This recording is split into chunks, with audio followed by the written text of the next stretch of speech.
a la Casa de América. Mi nombre es Fernando Fernández Ares y soy el director de programación aquí en la casa y les doy la bienvenida a esta conferencia que se llama Entre el yo y el nosotros, que va a pronunciar Casimiro Torreiro, Mirito Torreiro, como le conocemos todos.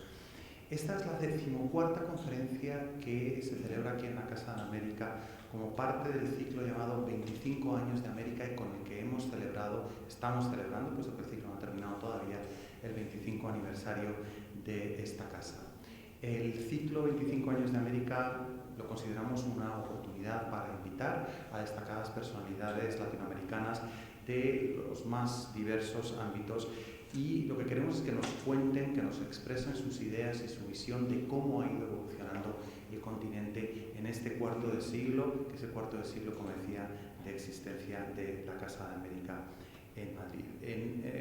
Como saben, en nuestra programación pues cultivamos absolutamente todos los ámbitos, todos los terrenos culturales, también político, económico, etc. Y en el área cultural el cine siempre ha tenido una presencia especialmente destacada y siempre hemos querido invitar a cineastas o a pensadores sobre el cine, expertos sobre el cine. Por una parte, hemos ido difundiendo la producción cinematográfica más significativa, más destacada de Iberoamérica con estrenos, preestrenos. Tenemos uno de una película brasileña, Joaquim, mañana es el preestreno de la película Joaquim.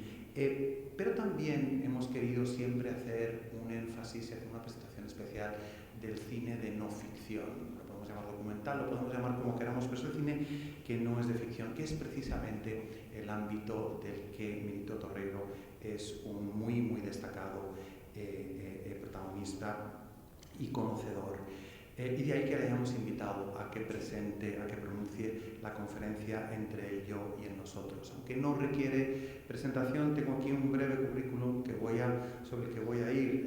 Es licenciado en Ciencias de la Información, es uruguayo, nacido en Montevideo, y es licenciado en Ciencias de la Información por la Universidad del País Vasco, doctor por la Universidad Autónoma de Barcelona y profesor desde hace ya unos cuantos años en la Universidad Carlos III de Madrid. Muchos de nosotros le conocemos sobre todo por su largo periplo como crítico de cine en el periódico El País, pero también es autor de numerosos libros y es director de programación del Festival de Granada, Cines del Sur, desde su fundación, y para ese festival coordinó el libro Itinerario de Regresos, el cine documental de Andrés Di Tella. Yo creo que tenemos por delante, somos pocos, pero estaremos bien avenidos y le doy las gracias a todos ustedes por venir y muy especiales a Mirito Torreiro por estar con nosotros.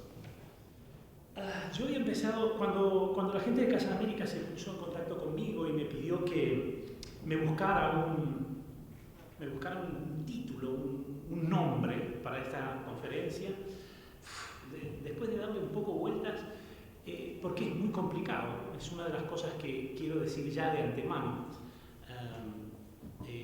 Es fácil hablar del documental latinoamericano, pero en realidad el documental latinoamericano es un documental extraordinariamente plural, casi un magma enorme que se desparrama en todas las direcciones.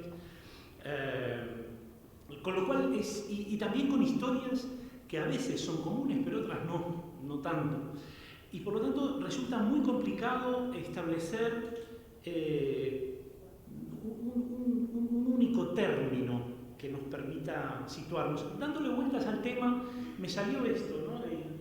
Entre el yo y el nosotros. En realidad tendría que haber sido un poco más radical y haber dicho del nosotros al yo. Porque en realidad eso es una de las características centrales del documental latinoamericano de los últimos 25 años. Estamos haciendo un resumen de los 25 años, de casa y también los 25 años, en este caso, del documental latinoamericano.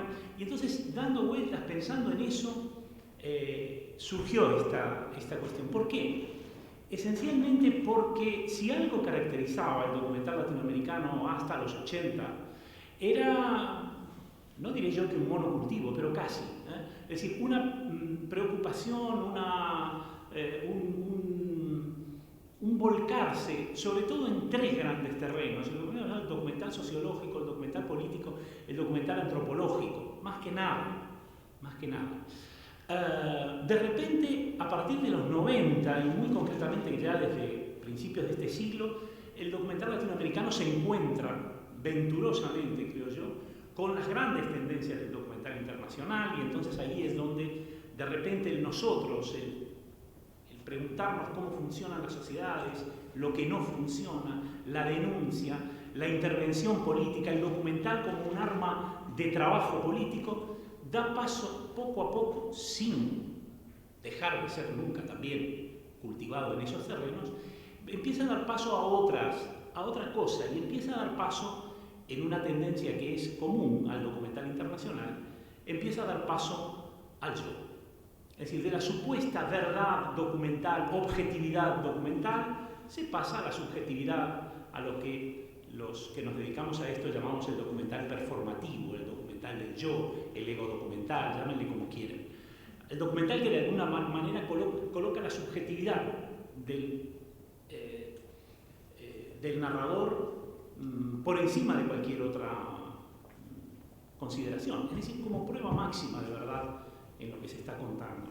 Entonces imaginé, de repente, hablando con Teresa Toledo, o sea, ¿por qué no pasas algunos fragmentos? Entonces ahí me di cuenta que evidentemente de lo que voy a hablar hoy es en gran parte también subjetividad mía, es también una cierta antología personal del documental que más me interesa latinoamericano, y cualquiera de los que hay aquí, y hay aquí gente que conoce el documental latinoamericano incluso mejor que yo, podría ser otra selección, otra alternativa, otra manera de mirar las cosas, ¿no?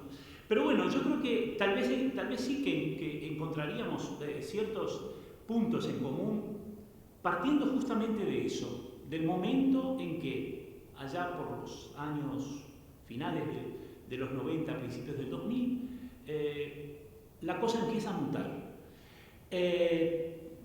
Tengo un fragmento de un documental muy humilde, extraordinariamente humilde, dura solo 55 minutos, es un documental hecho por una chica de la que no me consta que se haya dedicado luego al cine, en realidad estaba contando su historia, que era lo que le importaba. La película se llama Papá Iván, es una película de una chica que nace en Argentina, pero vive exilada en México, vive con su madre exilada. Su padre, dirigente montonero, ha muerto en un enfrentamiento con el ejército. Y de alguna manera, Papá Iván, ese papá, le ha dejado una carta, que es una especie como de testamento, y ella va a buscar a ese Buenos Aires ya lejano y ya que se quedó allí en el pasado, va a buscar las huellas de su padre. Y entonces, Virginia, ponemos un pequeño fragmento, vamos a ver el comienzo, el arranque de este documental, que nos va a servir para algunas cosas.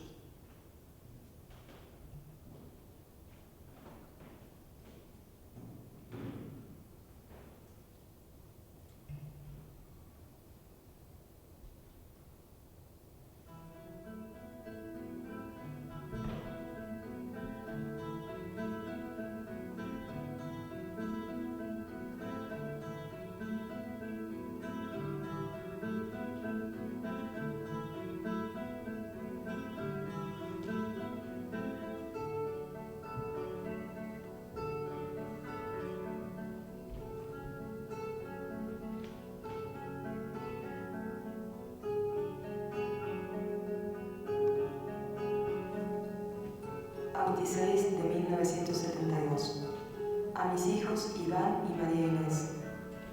Les escribo esta carta por temor a no poderles explicar nunca lo que pasó conmigo, porque los dejé de ver cuando todavía me necesitaban mucho y porque no parecía ver más.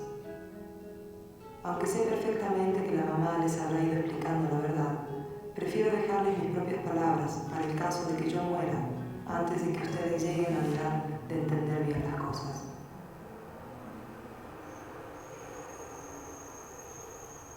Mi padre murió el 29 de mayo de 1977. Cuando empecé a hacer esta película, sabía algunas cosas. Lo que había oído, que no era una descripción clara de los hechos, convertía siempre en una imagen de una persona muy heroica. Yo una vez dije que yo preferiría tener un padre vivo que un héroe muerto, porque me pasé la vida en México. y las veces que tenía conociendo gente que me miraba como a la hija de un héroe.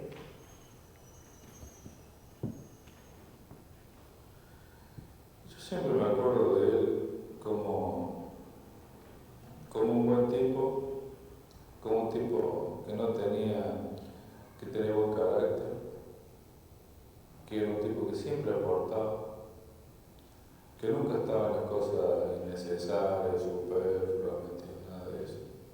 Tu padre era un hombre muy seguro en sí mismo, muy sintiendo siempre que no se equivocaba. Y bueno, y esas cosas tienen costos grandes también.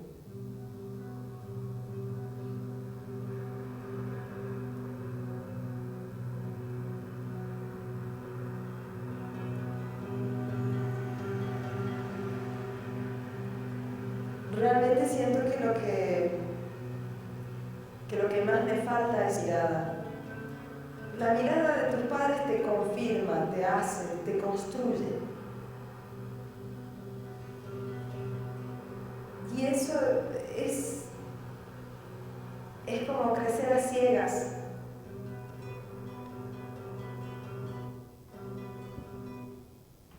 Bueno, no se me ocurre nada más rotundo que todo lo que se goza en estos 3 minutos del comienzo de Papá Iván.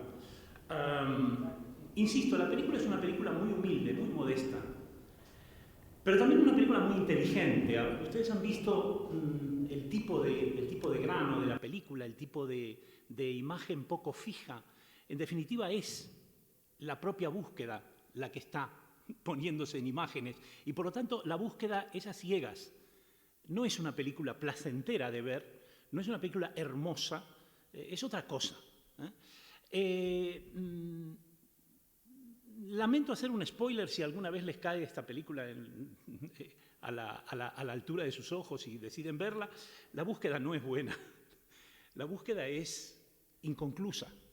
Es decir, cuando María Inés se vaya otra vez de Buenos Aires, no va a tener grandes certezas sobre ese padre muerto. Probablemente porque, y esa es una de las lecciones de la película, volveremos sobre este tema, porque es uno de los temas centrales, el tema de la generación que del presente ve a la generación anterior. Y además ilustra muy bien también el devenir del documental latinoamericano entre el nosotros de antes y el yo de ahora. Esta chica que quiere tener un padre vivo, mucho más que un héroe muerto, en el fondo está abocada a una búsqueda, no diré que sin sentido, pero sí sin finalidad, y sobre todo sin finalidad de cierre. De alguna manera la experiencia de cada uno es la experiencia que hay que vivir. A ella, su única experiencia es la pérdida. No va a recuperar mucho más. Sí, ya sabe que es hija de un héroe. ¿Y qué más? Volveremos sobre esto, porque ya digo, es uno de los temas que me interesan recordar. Insisto también en otra cosa que dije como al pasar hace un momento. Ese nosotros del pasado no quiere decir que no siga en el presente, claro que sigue. Es decir, el documental latinoamericano de los últimos 25 años se ha construido también sobre la herencia recibida. Es decir, hay un cine militante, hay un cine político, hay un cine, en el caso de Argentina, por ejemplo, un cine piquetero surgido a partir de la crisis política inmensa que sacude al país a partir de diciembre de 2001. Es decir, todo eso sigue estando. Lo que pasa es que lo más representativo, lo nuevo, en medio de todo esto, es otra cosa. Y ahí es donde se inserta perfectamente la película de María Inés Roque y muchas otras películas, muchas. Con Teresa Toledo hablamos siempre de las películas de hijos, porque realmente hay unas películas de hijos, muchas películas de hijos, y eso constituye, por lo menos para mí, en términos de historia del documental latinoamericano, uno de los grandes filones por los que va a discurrir, y todavía hasta hace muy poco tiempo, y sigue discurriendo, el documental contemporáneo latinoamericano. En este rato que vamos a estar hablando, y yo tampoco quisiera ser demasiado largo, porque habría mucho que decir, Voy a dejar claras algunas cosas. Uno, hablamos de documental latinoamericano un poco por inercia y un poco porque políticamente durante mucho tiempo hablamos de una suerte de ideal latinoamericanista que querría que toda América Latina fuera un continente con una historia común, etc. Sí, pero no. Quiero decir que luego está cada país y mirado en términos y la historia peculiar de cada país, que no necesariamente es la misma. Y mirado en términos de lo que es la historia del documental, sigue habiendo, lo ha habido siempre, y sigue habiendo grandes países productores, y siguen siendo los tres de siempre, México, Argentina, Brasil, y luego los otros. Lo que sí es cierto que ha cambiado, y por eso me voy a detener un momento en recordar algunas cosas referidas a la producción de cine global latinoamericano de este periodo, lo que caracteriza el nuevo paisaje audiovisual es que de repente países que no tenían cinematografía sí la tienen. Y países como Chile, como Colombia, como Uruguay, producen documentales en una proporción absolutamente inédita en toda la historia del cine anterior, lo cual es algo bueno, digno de ser tomado en cuenta. Evidentemente, también es una historia compleja en tanto en cuanto hay muchas minorías que forman parte del gran territorio latinoamericano que hasta hace relativamente poco no se contaban a sí mismas desde el punto de vista audiovisual. De hecho, hay minorías como los pueblos autóctonos que prácticamente arrancan a filmarse a sí mismos, cineastas indígenas filmando a sus propias comunidades a partir de finales de los 80, cuando empieza el vídeo en Brasil. Evidentemente, seguro que hay algún ejemplo anterior, pero filmándose a sí mismos de la misma manera que tampoco ha habido hasta hace muy poco tiempo tradición de las clases subalternas filmándose a sí mismos. Siempre eran los otros los que miraban, siempre eran los otros los que proporcionaban un punto de vista sobre esa realidad. El cine subalterno, como hay algunos teóricos y algunos historiadores pretenden llamarlo, sería ese cine rodado desde la propia marginación por marginados, o desde la propia marginación porque es imposible hacerlo de otra manera. Uno de los grandes documentales brasileños de comienzos del siglo XXI es El prisionero prisionero da Grade de Ferro, el prisionero de las rejas de hierro, que es un documental rodado en la cárcel de Carandirú por Paulo Sacramento, pero en realidad Paulo Sacramento de lo que se ocupa es de hacer el montaje final, porque las cámaras se las da a los reclusos.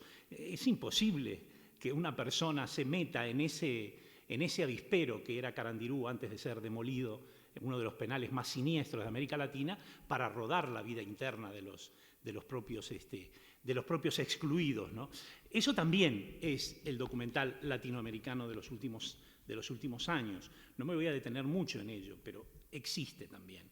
Tal vez no llega a los festivales. Tal vez no se ve, el cine piquetero no se ve más allá de ciertas manifestaciones militantes en su momento o en congresos de especialistas, pero no tiene, digamos, la llegada normal, digámoslo de entrada.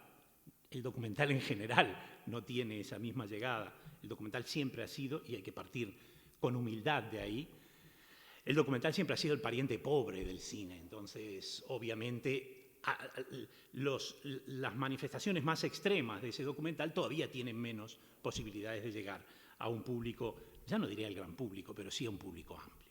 Dicho esto, si algo caracteriza desde el punto de vista de lo que podemos llamar la institución cinematográfica, lo que han sido estos últimos 25 años, no podemos dejar de mencionar que hay un hecho crucial que es a partir del 89, pero en realidad operando bien, porque estas cosas supranacionales son siempre así, operando bien desde mediados de los 90, se consolida una cosa que se llama la Conferencia de Autoridades Cinematográficas de Iberoamérica, la CACI.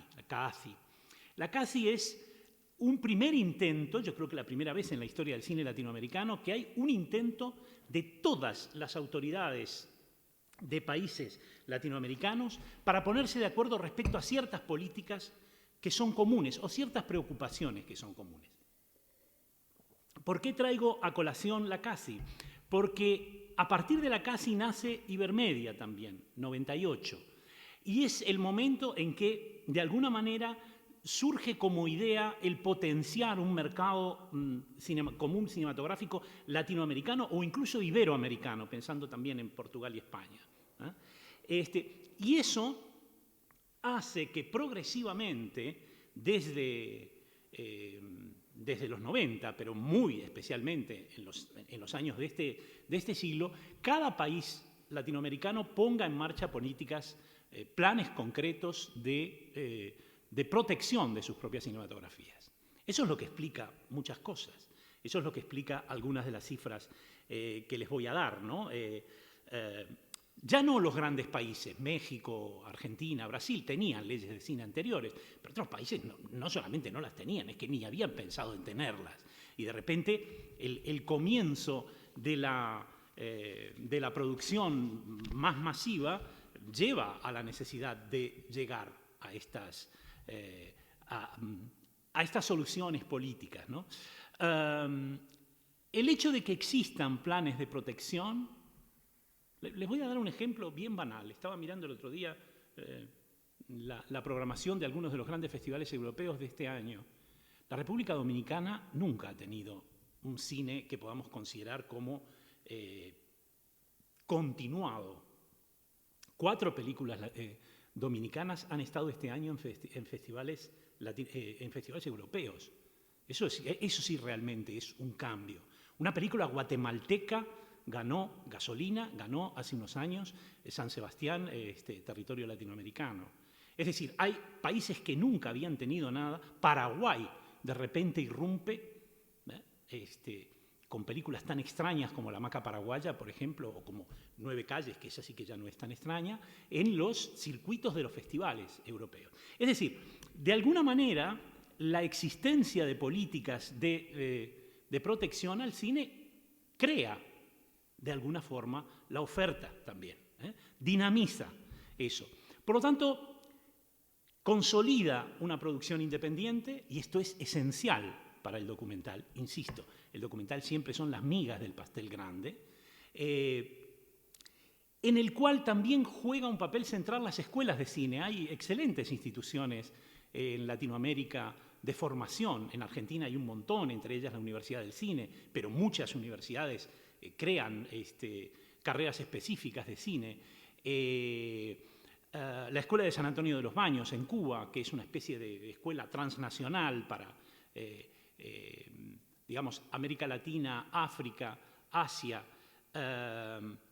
el Centro de Capacitación Cinematográfica de México. Es decir, hay instituciones en las que se dinamiza mucho la formación y, por lo tanto, la capacitación de una nueva generación, no solamente de directores, también de técnicos. Y sobre todo, y en eso el cine latinoamericano no es ninguna excepción, los nuevos formatos, la facilidad de poder rodar barato, facilita también mucho las cosas, ¿no? Eso hace que haya un aumento de la producción global en toda Latinoamérica que va de, si a comienzos de los 2000 se producían unas 110 películas, en 2010 alrededor de 300, 350, es decir, que es un poco la cifra en la que nos movemos, tal vez más incluso en este momento. Es decir, es mucho. Yo diría que tal vez demasiado para un continente que no tiene tanta gente y que no tiene tanta gente que vaya al cine. No obstante, América Latina desde 2000 a 2010 tiene uno de los mayores aumentos mundiales del parque de salas, casi un 70%, un 65% de más cantidad de salas. Y también casi un 80% más del número de entradas vendidas. Diríamos, qué bien, ¿no? Sí, pero el documental en eso juega un papel discreto. Tiene que haber mucho volumen, tiene que haber masa crítica, tiene que haber cosas para que se produzcan documentales. Y evidentemente en esas circunstancias sí que se producen muchos documentales. También el aumento de las coproducciones, lo cual hace que se lleve a buen puerto el intercambio con maneras de trabajar, con costumbres, con formas de montar y de desarrollar los proyectos, que hace que, en definitiva, las coproducciones, por lo menos con España en concreto, por lo menos hasta que la crisis nos deja en los huesos, muy concretamente hasta 2011-2012, haya una enorme cantidad de coproducciones. Si quieren un ejemplo, en Argentina,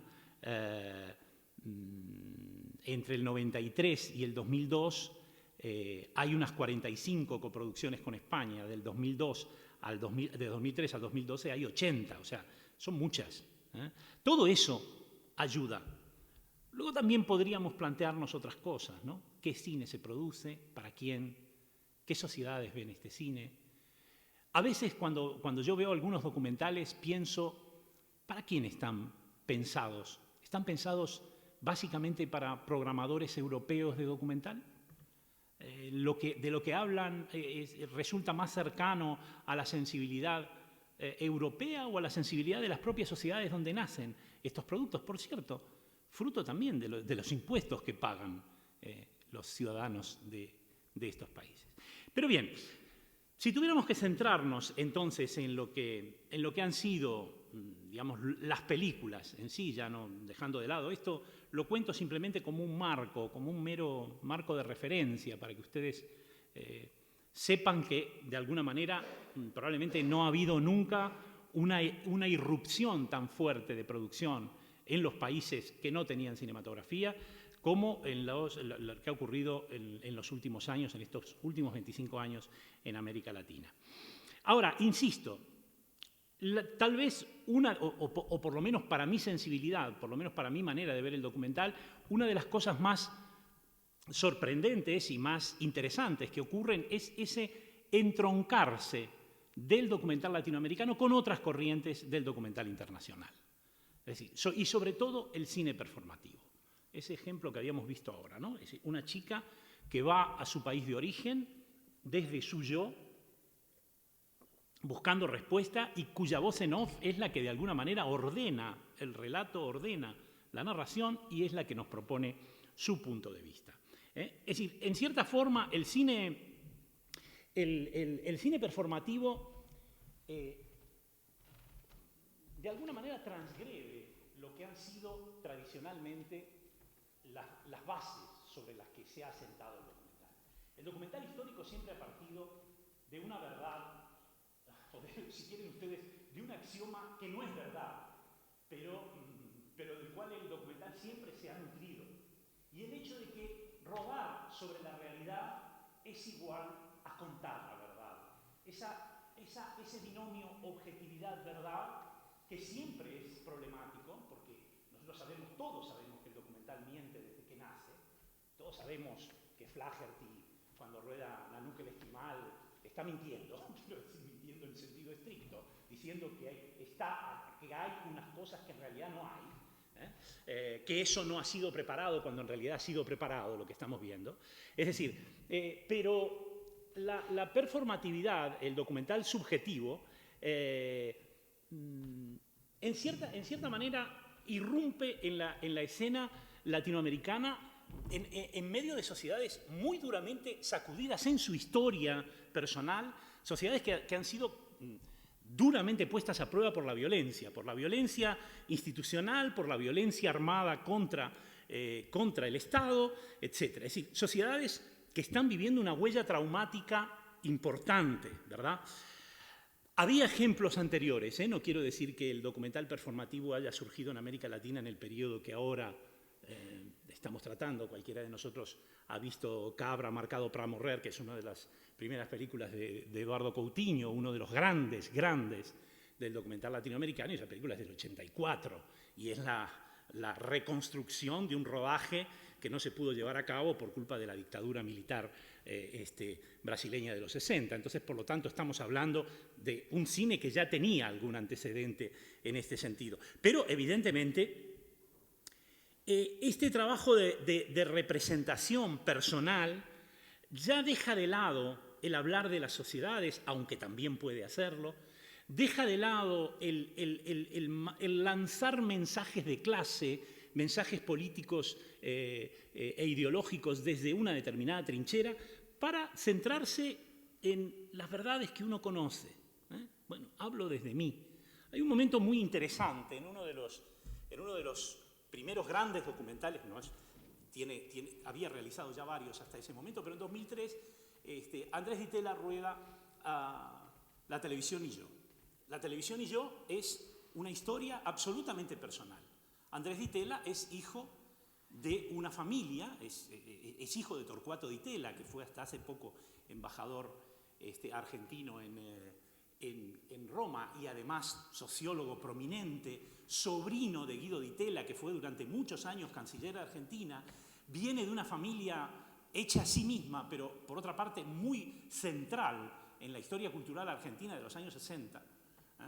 Y, por supuesto, la riqueza familiar era una fábrica, una enorme fábrica. En ese momento, estoy hablando de los comienzos de los 60, la mayor fábrica de América Latina, que construía, entre otras cosas, televisores Di Tella. Entonces hay un juego ahí con La televisión y yo, y hay una cosa muy interesante que dice al comienzo Andrés, que está siempre usando la voz en off y su imagen también dentro de la película, dice, me perdí una parte de la televisión que vieron mis contemporáneos. Cuando él habla de la televisión, cuando sus amigos hablan de la televisión, no tienen los mismos recuerdos. Entonces, curiosamente, al mismo tiempo que habla de él, habla de una carencia que no comparte con su sociedad. Curiosamente, Di Tella había sido el primero en poner el dedo en la llaga sobre los años de plomo en Argentina. Había rodado en el 97 una película muy interesante que se llama Montoneros, una historia, que es, una vez más, la narración de una subjetividad, no la de él, pero sí la de la persona a la que entrevista. Es una entrevista única, con una sola persona, muy bien buscada, excelentemente bien buscada, una ex militante montonera que no es de Buenos Aires, que es del interior, que no es un gran cuadro político, es una tipa de base, muy bella, por cierto, muy guapa, que llena mucho la pantalla, y que obtiene de ella un retrato absolutamente conmovedor de una persona normal que se metió a hacer política, de la misma generación que él. Podía haber sido él perfectamente, pero no lo fue.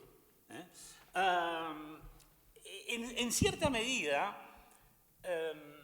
Di Tella va a hablar en ese documental de dos cosas que parecen, o de tres cosas que parece que no se pueden separar. Él y su relación con la familia, su familia y la relación con la sociedad argentina.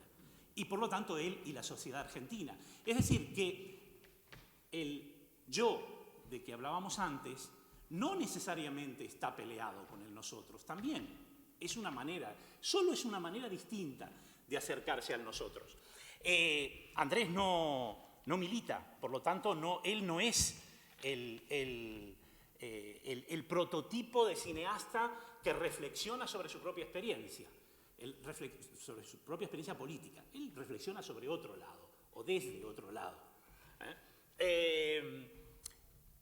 En cierta forma, el documental performativo, y cuando uno ve los documentales de Andrés, tanto este como Fotografías, que es un poco posterior, que habla si La televisión y yo es el lado familiar de su padre, Fotografías es el lado familiar de su madre, digamos que la pareja es cuanto menos peculiar. Un sociólogo formado en Estados Unidos y en Inglaterra, que se casa con una psicoanalista india, de la India, y que se van a vivir a Buenos Aires, y que ahí empiezan una vida medio nómada, escapando de las dictaduras, y tienen una vida de lo más peculiar. Y también hay una parte de la historia familiar que a él se le escapa por completo porque su madre no le habla de la India. No quiere saber nada con la India. Y él se preocupa por averiguar por qué. Y ahí hace toda una historia de las relaciones entre Argentina y la India. Vuelvo a insistir sobre el carácter del nosotros y el yo. Pero, insisto, el documental performativo no construye personajes paradigmáticos, no construye personajes de clase, no construye mensajes directamente políticos o primariamente políticos. En realidad se dirige a otro tipo de sociedad. Se dirige a un nuevo sujeto político, a un ciudadano que ya no es un ciudadano blindado de ideas. Lo que dice la madre de María Inés en la película: tu padre no dudaba, tu padre era un hombre de firmísimas convicciones. Y eso siempre se paga. Siempre se paga de muchas maneras, quiero decir. De repente este documental ya no se dirige a la gente que tiene tantas convicciones y tan profundas. Se dirige a un ciudadano que cambia de opinión, que vive en otro tipo de sociedad, o que vive en sociedades que están mutando, y que en cierta medida va a diferenciar o va a vivir al mismo tiempo la extraña dicotomía entre la generación que ha vivido la lucha política y reflexiona sobre sus derrotas en la lucha política. Hay muchas películas sobre esto, pero bueno, quiero decir, desde Patricio Guzmán hasta Mario Handler en Uruguay, desde David Blaustein en Argentina, hasta, yo qué sé, hasta, no sé, muchísimos, Juan Pedro Charlo en Uruguay, Carmen Castillo en Chile, la primera persona que va a hablar y va a entrevistar a una mujer traidora, a una mujer que en teoría, dice la leyenda construida o la historia construida, ha vendido a sus compañeros frente a la dureza militar. Y de mujer a mujer, Carmen le pregunta, bueno, ¿y eso cómo fue? La flaca Alejandra se llama la película. Es una película que arrancaría justo cuando empezamos, ¿no? Es una película del 93. Hay un tipo de acercamiento a lo político por esa generación que vivió, pero la otra generación, tal vez me interesa a mí más, es la generación de María Inés Roqué. Es la generación de los hijos. Hay un momento deslumbrante de un documental reciente, tiene 2 años, Tus padres volverán, se llama. Es un documental de Pablo Martínez Pesci, que es un director uruguayo, un joven director uruguayo, tal vez no tan joven, no conviene usar estos términos con tanta facilidad. Es un señor que tiene casi 40 años. Él reconstruye un episodio de la historia de la oposición a la dictadura uruguaya.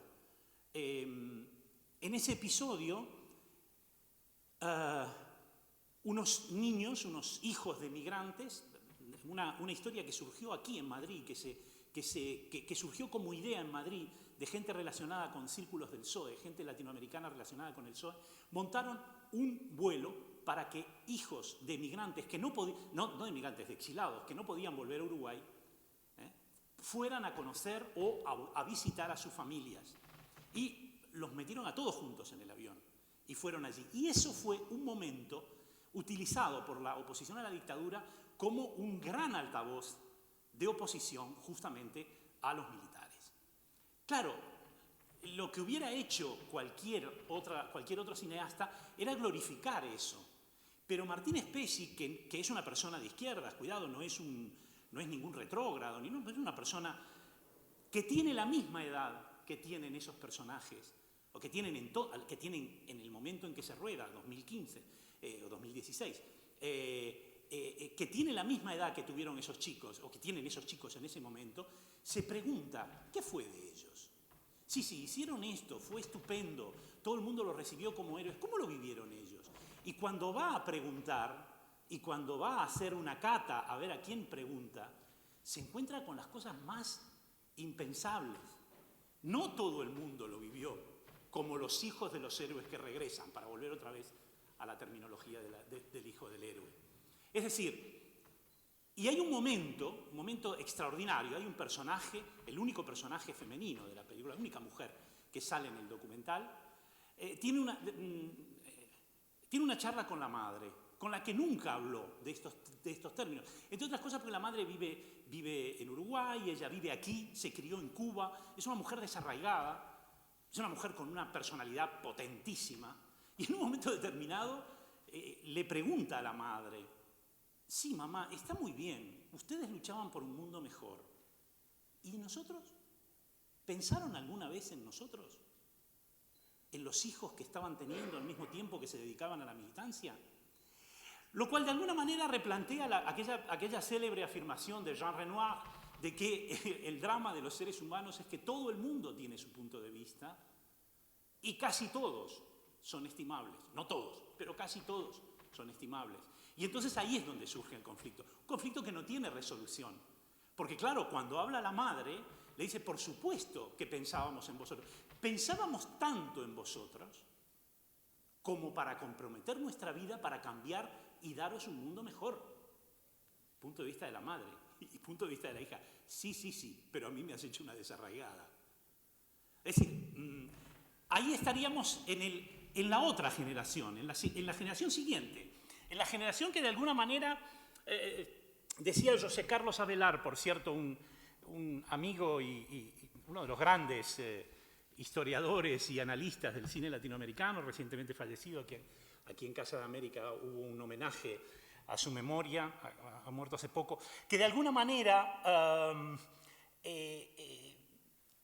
casi todo el cine latinoamericano, no solamente el documental, también la ficción, ha estado dialogando en los últimos años en torno a conflicto, diálogo, discusión,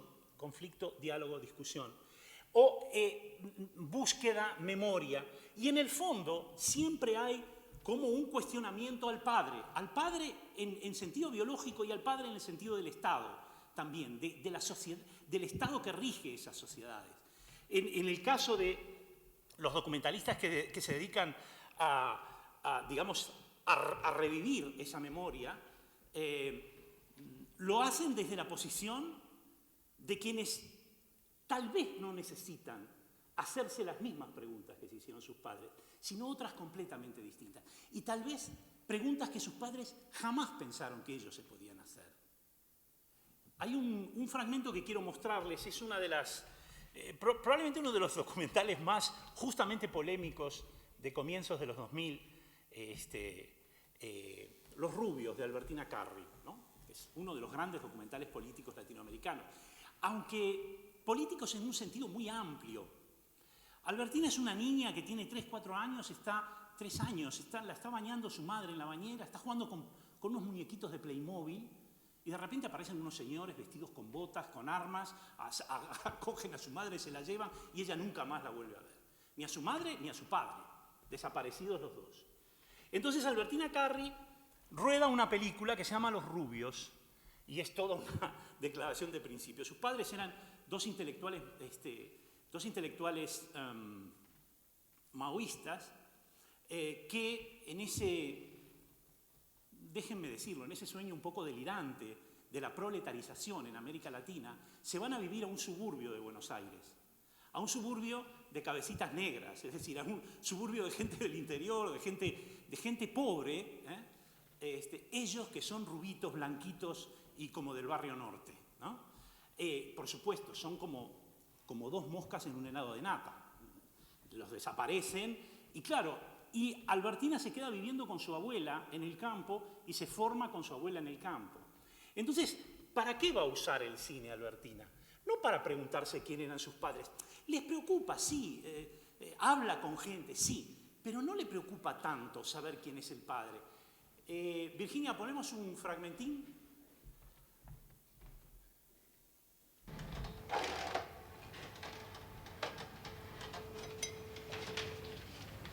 En Buenos Aires, a los 30 días del mes de octubre de 2002, el Comité de Preclasificación del Instituto Nacional de Cine y Artes Audiovisuales decide no expedirse en esta instancia sobre el proyecto titulado Los rubios, por considerar insuficiente la presentación del guión. Las razones son las siguientes. Creemos que este proyecto es valioso y pide, en este sentido, ser revisado con un mayor rigor documental. La historia, tal como está formulada, plantea el conflicto de ficcionalizar la propia experiencia cuando el dolor puede nublar la interpretación de hechos lacerantes. El reclamo de la protagonista por la ausencia de sus padres, si bien es el eje, requiere una búsqueda más exigente de testimonios propios, que se concretarían con la participación de los compañeros de sus padres, con afinidades y discrepancias. Roberto Carri y Ana María Caruso fueron dos intelectuales comprometidos en los 70, cuyo destino trágico merece que este trabajo se realice. Acá no se lee. Sacomano, Nadal, Galetini. Esta gente son los miembros del equipo de rodaje. Ferreira. No sé. Lugano. Claro, por eso digo, no es que nos excluyan. Esa es Albertina Carri. Sino que se excluyeron claramente, decir, queremos otra cosa. Esto sería, Comité de Preclasificación del Proyecto decía, no expedirse en este primer párrafo. No vamos a expedir en los dos párrafos que siguen. Claro. ¿No? Sí, aparte es como muy Ellos ya ingenua ponen la el idea de- tono, me parece, con el que quieren que vaya el documental, ¿no? Sí, No, porque en realidad es ellos muy miran la extraño. película que necesitan. Claro. Esa es la verdad. Esa es la ¿Como película que institución? ellos necesitan. ¿O para No, qué? como generación. Ah. Y yo lo entiendo, lo que pasa es que es Claro. una película que la tiene que hacer otro, Eso no quería yo. decir yo. Ese es el... Eso quería decir yo. Como el que tema. ellos necesitan. Ellos necesitan esa película y yo entiendo que la necesiten. Pero no es mi lugar hacerla, o no es, digamos, no tengo ganas de hacerla No es tu proyecto. concretamente. Pero además dicen la de la participación de los compañeros, afinidades, con afinidades y eso además está en el guión. Sí, por ahí tendría que decir. Sí, pero pretenden como algo más. Con la participación de los compañeros de sus padres con afinidades y discrepancias y firman abajo. Claro, los que firmamos. Los que firmamos de abajo. Algo No, más. y aparte hay algo como heroico, decir, yo viví esa Sí, época, yo fui de los sí, buenos, sí, ¿no? sí, sí, Digo, sí. y pertenecía al bando del cual se está hablando, Claro. ¿no? Entonces, ¿cómo no? No, porque de algún modo uno podría ser un poco más condescendiente y decir, bueno, hubo miles de personas que sufrieron. Es respetable eso. ¿Vos querés hablar de eso? ¿Vos querés contar todo lo que sufriste? ¿Querés contar que te tenías que mudar de Claro, casa? hacer una película. Hacela. Yo te lo voy a respetar y no es que voy a anular, viste, tu dolor y voy a decir a mí que me importa. Bueno, no sé, ¿qué quieren hacer? Vamos a romper la escena. No me parece necesario. Bueno, vamos a trabajar. Bueno, me interesa mucho este fragmento. Es la línea roja que separa la generación anterior de esta. Pero también nos informa de una cosa. Ese escrito, que es un escrito burocrático, el INCA, el equivalente al ICA nuestro, al Instituto de Cine, ha denegado la ayuda a la producción de este documental, entendiendo que es un documental demasiado raro para lo que debería ser ese documental. Es decir, el documental, probablemente en ningún lugar como en Argentina, el documental ha colaborado a la construcción de la memoria histórica, mucho más que en otros países. Digo también por el impacto que han tenido algunos de esos documentales. No porque no se hagan en todos los países, porque se han hecho en todos. Pero sí que ha tenido un lugar en el debate público y ha contribuido de alguna manera a crear las condiciones en las cuales hoy se está en Argentina. Un respeto por los derechos humanos y un respeto, sobre todo, por sacar a la luz todas las cloacas del Estado en los años de la represión a la lucha política y a la lucha armada, y por lo tanto, quienes están hablando desde el poder ya son gente que ha conocido también la cárcel. Son peronistas que están diciendo hay que tener un poco de cuidado con esto, cómo lo tratamos, ¿no? Es decir, tenéis que preguntarle a los compañeros de militancia de vuestros padres. Es decir, tenéis que hacer el retrato de un héroe. No es eso lo que le interesa a Albertina Carri, como en general a la mayoría de los cineastas hijos de esa generación que reflexionan sobre la práctica de sus padres.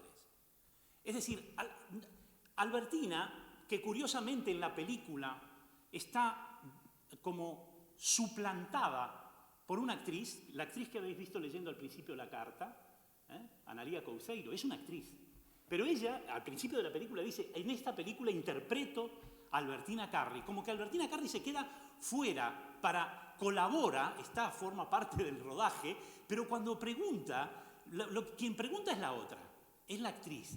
En el fondo, Albertina, con ese movimiento, lo que está diciendo es, quiero saber quién soy. En el fondo, no me interesa si mis padres eran héroes, me interesa que no los tengo. Y me interesa saber cómo me he formado y me he criado sin ellos. ¿Cuál es mi identidad? En el fondo, la película es una película sobre la identidad, que acaba un poco alrededor de una idea que es muy pregnante y muy fuerte. Mi identidad es el cine y es la gente con la que ruedo. Y disfrazados con pelucas como si todos fueran rubios, se dirigen hacia el horizonte a través de un campo donde ella se crió en casa de su abuela, se supone que en busca de un destino que está siempre por venir. El destino siempre está siempre por venir, no está aquí, ¿verdad? Entonces, en ese sentido, Los rubios es una película incómoda para los que han vivido la represión, es una película incómoda incluso por su forma, porque es una forma muy caleidoscópica, y porque no ofrece certezas. Es una búsqueda en sí misma. A diferencia de la película de María-Inés Roqué, la búsqueda de la cual no lleva a nada o lleva a muy pocas cosas, lleva a una cierta esquizofrenia o a un cierto bloqueo de la narradora. Aquí no, aquí hay una salida. La salida es el cine. Sí, me he construido una personalidad, sí tengo una identidad, soy lo que hago.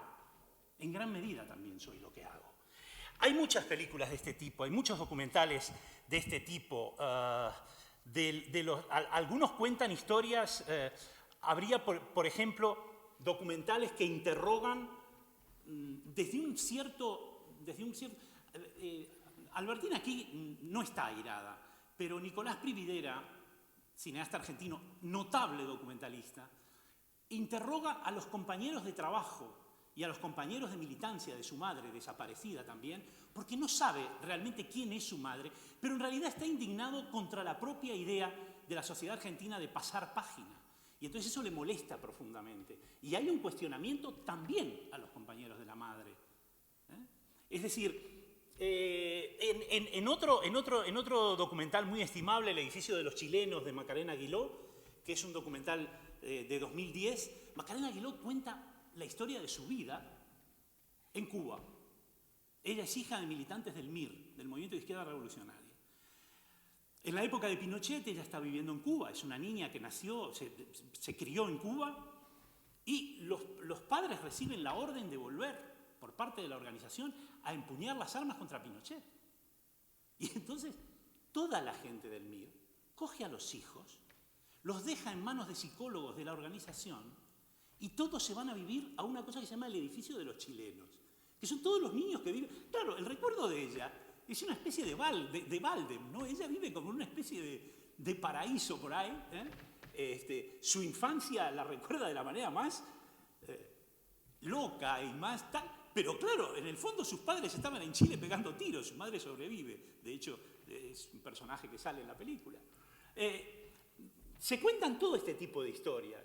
Hay películas como la que dije de Martín Spezzi, hay películas sobre identidades mucho más problemáticas. Hay una película chilena que se llama La Quemadura, es una película de René Barrientos de 2009, que es la búsqueda de una madre por parte de sus dos hijos. Uno de ellos vive en Francia, la película es una coproducción con Francia. Y no se sabe muy bien si la madre les ha mentido respecto a que ella es o no es una víctima de la dictadura, si se ha exilado en Venezuela porque es una víctima de la dictadura u otra cosa.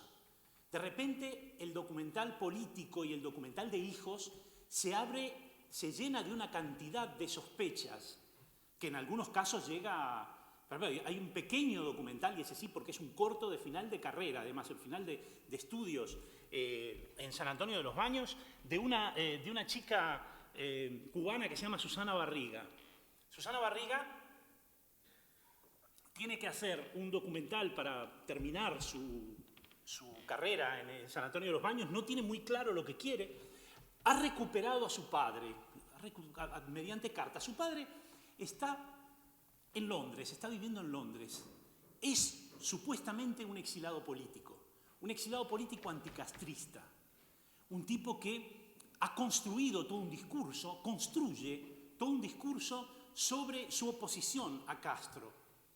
Ella lo va a ver, lleva una cámara en el bolsillo, en el bolso.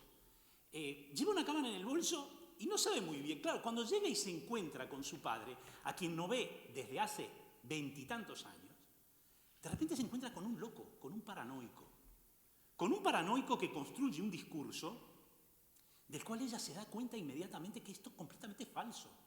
Ni anticastrista, ni político, ni nada. Es un tío que, como tantos otros, como tantos hombres latinoamericanos, y no solo latinoamericanos, ha dejado colgada a su mujer, a sus hijos y ha largado.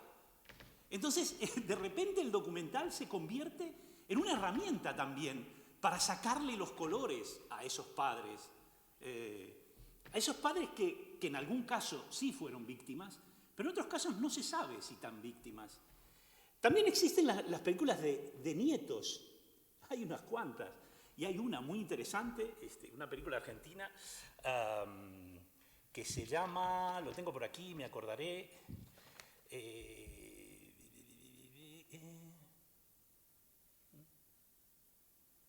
eso de cumplir años está muy bien, ¿verdad? Porque hay que llegar hasta donde uno está, pero, ahí está, Huellas, pero a veces uno se olvida.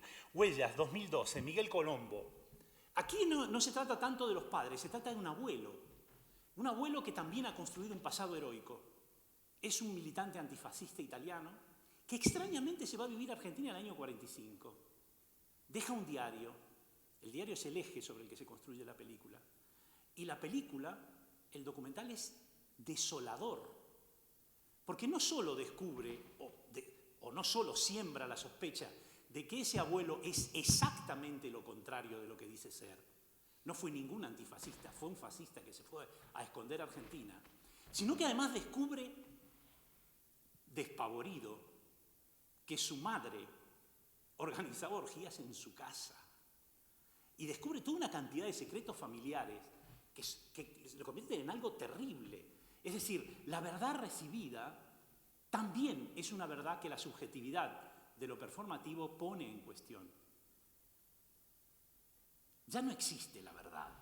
De la misma manera que no existe la verdad documental, probablemente tampoco existe la verdad como tal, la verdad unívoca dentro de la sociedad. Y por lo tanto hay que hacerse preguntas. Hay que saber preguntarle a la gente y a las películas aquello que la gente y las películas suelen esconder. Hay otros ejemplos, por ejemplo, un documental muy interesante de Teresa Redondo, una cineasta chilena, que se llama Sibila, que también es terrible. En este caso no es la madre, es la tía. De repente una tía, la viuda de José María Arguedas, uno de los grandes escritores indigenistas peruanos, es una chilena que se ha ido a vivir a Chile, es una señora muy mayor, de repente está en la cárcel por ser militante de Sendero Luminoso. Y esta chica, que la idolatra, que la tiene como en un altar, se pregunta, pero ¿qué le pasó a mi tía? Y es interesantísimo el diálogo que hay entre las dos. Entre dos mujeres, por cierto. Hay una cosa que sí tengo que decir. Como siempre, no me va a dar tiempo a hablar de otra de las cosas que quiero hablar, que es de los nuevos sujetos del documental latinoamericano. Es decir, las películas de minorías, las películas de mujeres, las películas feministas. Pero sí que es muy interesante que casi todas estas películas, muchas de estas películas, están hechas por mujeres. Y son interrogaciones de mujeres a mujeres también. No solamente de mujeres a hombres o de hombres a hombres. También entre mujeres. En el caso de Sibila es muy significativo y muy interesante.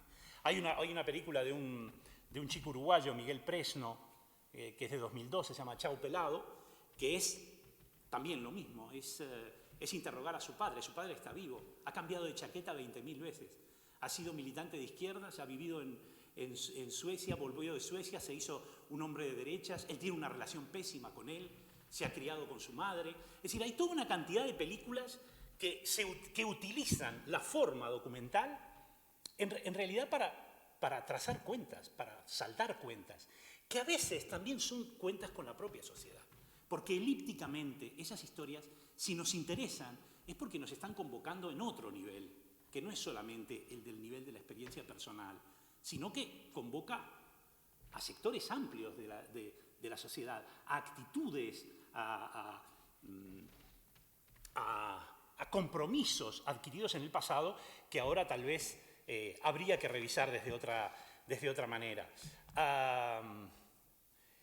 Hay muchas más propuestas que podemos llamar performativos familiares. Hay una película muy interesante de Lucia Murat que se llama Una longa viagem, que es la historia de, claro, Lucia Murat, militante antidictadura militar brasileña, está en la cárcel y, claro, la vida sigue y su familia sigue.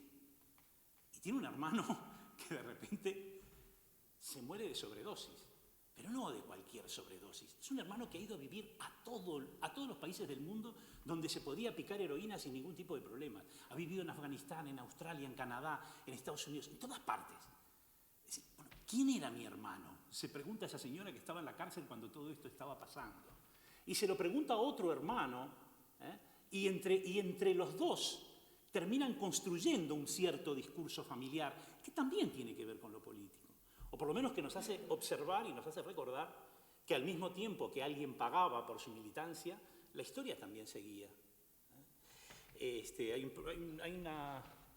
Bueno, no quiero adelantar mucho, pero sí vamos a ver, dentro de toda esta cuestión,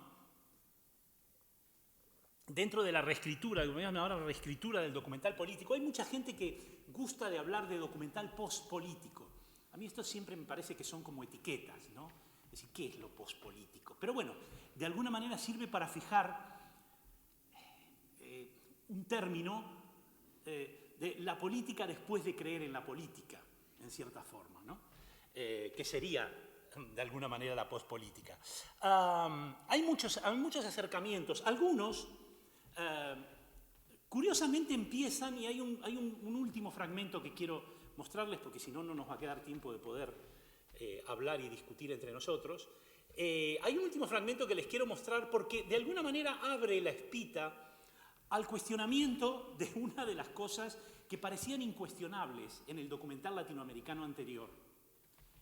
Si hacemos un poquito de memoria, el comienzo de La Hora de los Hornos, probablemente el documental latinoamericano de los 60 más influyente en todo el mundo, que es un análisis, es un verdadero tratado sobre si quieren ustedes, sobre el neocolonialismo, dice en un momento determinado del prólogo: este documental habla prioritariamente de Argentina, pero la realidad es extensible a todos los países de América Latina, salvo uno, Cuba, primer territorio libre de América.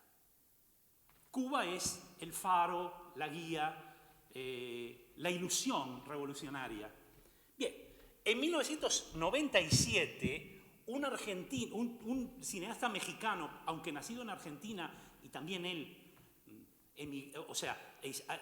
asilado con su familia en México, Carlos Markovich, rueda uno de los documentales más extraños de todo ese final de década. Se llama ¿Quién diablos es Juliette? Es un documental, insisto, de un mexicano nacido en Argentina que va a rodar a Cuba y que va a contar la historia en paralelo de dos mujeres. Una es una... como siempre, el azar a veces tiene un gran peso en los documentales. Van a rodar un videoclip de un cantante mexicano a Cuba, se llevan a una modelo guapísima mexicana y tal, y en Cuba encuentran a una chica que se parece mucho a esta modelo. Y es una niña que tiene 16 años, Juliette, justamente. Y a partir de ahí, la película parece estar hablando de dos mujeres que tienen un problema con el padre, cada una con su padre. Padres distintos, historias distintas, países distintos, pero un problema común. Ninguna de los dos conoce a su padre. Juliette sabe dónde vive su padre, tiene su número de teléfono, pero no le ha visto desde que tiene 6 meses. En el caso de la otra protagonista, el padre no existe, no se sabe quién es. Se tiene una idea aproximada, pero ella no tiene contacto con él. Pero en realidad, cuando la película se va desarrollando, nos damos cuenta de que lo que nos está contando es la vida de una jinetera, una vida de una prostituta de 16 años que se lo hace con todo el que le paga y que, de alguna manera, la explicación de su biografía es también, en cierta medida, la explicación de la degradación de la revolución. viene de un barrio popular, su madre... Bueno, ponemos el fragmento, Virginia, ahí. Y me interesa porque esta película abre, como todo otro capítulo, en la relación entre lo que podemos llamar la indagación formal y el documental latinoamericano, sea político o no. Este es un documental mucho más social en términos directos, pero también tiene una lectura política, por supuesto. No se sabe a quién salió, porque la mamá era súper inteligentísima. Cosas de la vida. Se suicidó.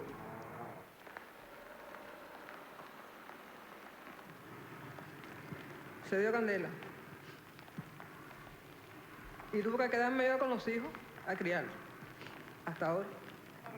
Se prendió candela en el baño. Ese es el hermano. La otra es la abuela. La Se madre dio sola, de la dos madre. muchachos. Ese es un tío. El esposo se había ido del país.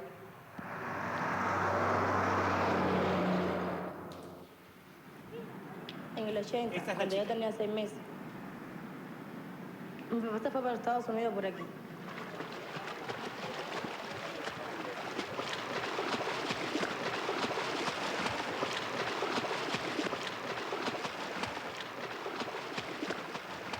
No quiso irse, pero se fue. Sin preocuparse de nosotros, sin nada, dejó a mi mamá también, se fue con su familia. Nunca nos mandó una carta, ni nada nos mandó. Porque es que Hito nunca ha venido. Y hace más de 15 años que se fue la gente de la escoria. Él es lento para venir. Ha dicho un montón de veces que viene y no ha venido. Y la tortuga es lenta para caminar. Así que es lo mismo. Él no quiere a nadie, él no se quiere ni a sí mismo. Por lo tanto, yo tampoco quiero a nadie. A Michelle le dejó 2 años y a Viola de 1 año. Y de ahí no salió nada, no ha sabido más nada. Foto, carta, pero más nada.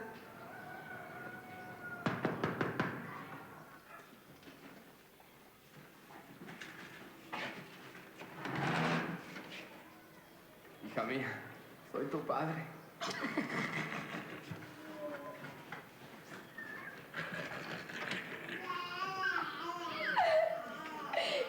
Yo no sabía que tú eras tan feo, entra. No viene una muchacha, no viene una. Hay a mi hermano que está esperando. Si viene, no sé. Si viene, que venga. Si no viene, bueno, que no venga tampoco. Ya a mí, sinceramente, me da lo mismo. Aunque me gustaría, de verdad, que viniera, porque, bueno, quisiera conocer a mi papá. Es guapo. Tiene los ojos azules como los tuyos. Mira, si yo los tengo súper. Si lo ves, ¿qué pensarías? Yo no sé, yo no lo quiero.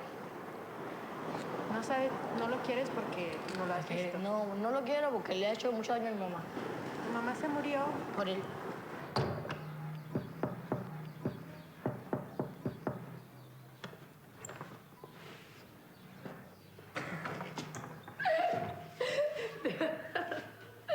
Deja la gracia. Mira que pensaba, esa es tu papá, ¿no? ¿Qué pensaba de tu papá de la bola? Soy tu papá, ¿qué pensaba? Eso que soy tu papá. Soy tu papá.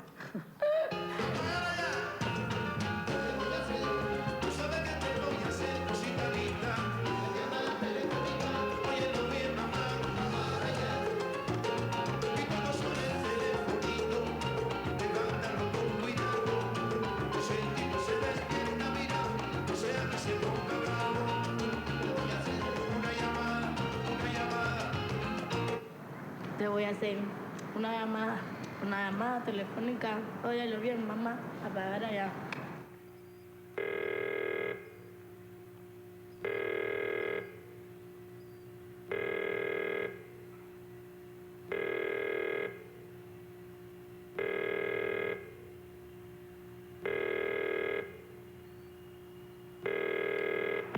Víctor, soy yo, Juliet. Película y el texto enredo. Tú mismo has sido capaz de demostrar todo eso. Porque desde un principio, desde que Michelle hubiéramos tenido uso de razón, tú eres, no sé, mandar una carta. Yo no quiero ni que mande dinero, ni que mande ropa, ni que mande nada. Porque desde que tengo como 8 años me he visto sola, me busco a mi amigo sola. ¿Me entiendes? Sola. Te lo juro por mi madre que está muerta. Que por ti misma está muerta. yo tenía 6 meses. Si yo iba a saber todo, nada de eso hubiera pasado. Suponte tú que tú me digas una cosa y mi abuela me diga otra. Yo tengo que querer a mi abuela, que fue la que me crió. Tú no. No me estoy deseando, te estoy diciendo las verdades. Más nunca lo voy a llamar ya, ni quiero verlo ni nada. Ni quiero que me quiera porque yo no lo quiero. Juliet dice que ella lo detesta, pero eso es nada más que por fuera. Realmente por dentro, a lo mejor ella lo quiere más que nadie. Que al amor si no se hubiera ido, a un hermano no se hubiera suicidado, ¿tú me entiendes? Que son unas cosas que tengo que meter en la cabeza. Es decir, de que mayormente el culpable de la muerte de hermana fue Víctor. Yo lo culpo a él de eso.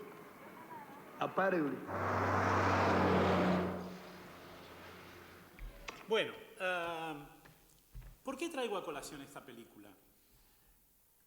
Primero, ¿quién diablos es Juliet? En cierta forma es un ejemplo de algo que va a venir mucho luego, que es, incluso antes, pero vamos, muy profusamente luego, es la utilización del documental como interrogando al propio documental. Este es un documental absolutamente construido. Es un documental con un pie en la ficción y otro en la realidad. Habla de seres reales, habla de las historias de dos mujeres, habla de las historias de la familia de dos mujeres, pero está contado como una película de ficción, está llena de recursos de ironía, de distanciamiento, ese de golpear con la patata y decirle, hola, este es tu papá, ¿no? Cuando ella está buscando al padre, y muchísimas otras cosas más. Es una película que, como las buenas películas de ficción, esconde en su corazón, el corazón de lo que quieren contar, para soltarlo muy al final. Solo bastante más adelante sabremos que esta niña es una jinetera. La jinetera, que es esa institución que empieza a ser proverbial en Cuba en esa época, muy denostada y luego, en cambio, aceptada socialmente porque mucha gente vive de las jineteras. Pero claro, son prostitutas, al fin y al cabo.